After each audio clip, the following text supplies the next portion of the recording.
Example 10. Okay, I've got a circle C that has this equation. Verify that the point P, which is 10, 0, lies on a line. Well, let's substitute in x is 10 and y is 0 into the equation of the circle. And let's see if I get the answer 100. So if p is 10, if x is 10, sorry, then I'm going to have 8 squared here, 10 minus 2, plus 0 minus 6 is minus 6 squared, and that is 48. Sorry, 8 is 64, not 48. So that's 64 plus 36, which is indeed 100. So yes, that point lies on. Find an equation. Here we are.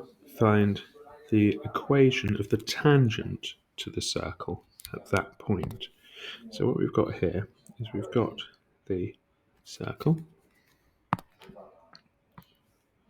Here we are. Okay, now I don't know where the point 10, 0 is going to be, but it's somewhere on the circle. Let's just plonk it here for the sake of argument. Okay, find the equation of the tangent to the circle at that point. So it's asking us to find the equation of this line, the tangent to the circle at that point.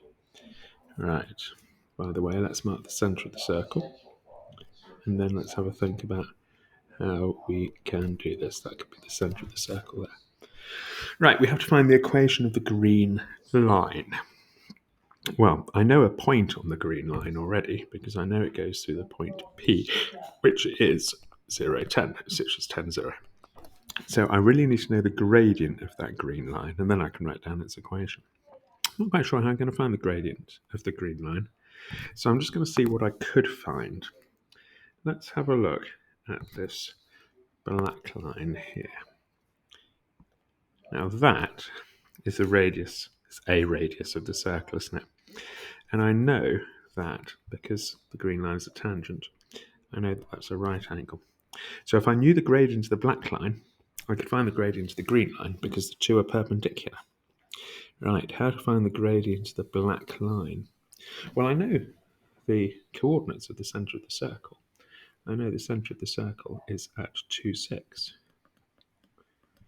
And I know the coordinates of P, 10, 0. So I can find the gradient of that black line.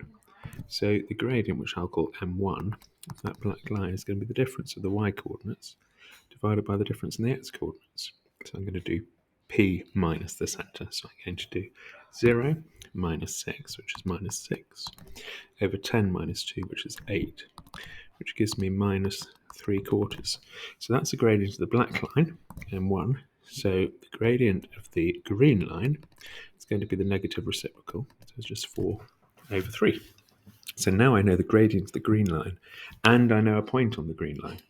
So that means that I can write down this and use this equation here to find the equation of my line. It's going to be y minus 0 equals 4/3 x minus 10. Okay, so now we're on a roll. That's y equals 4x over 3 minus 40 over 3. So I suppose I could multiply everything by 3, make it look a bit nicer. And there you go. That is the equation of the tangent to the circle at the point 10, 0.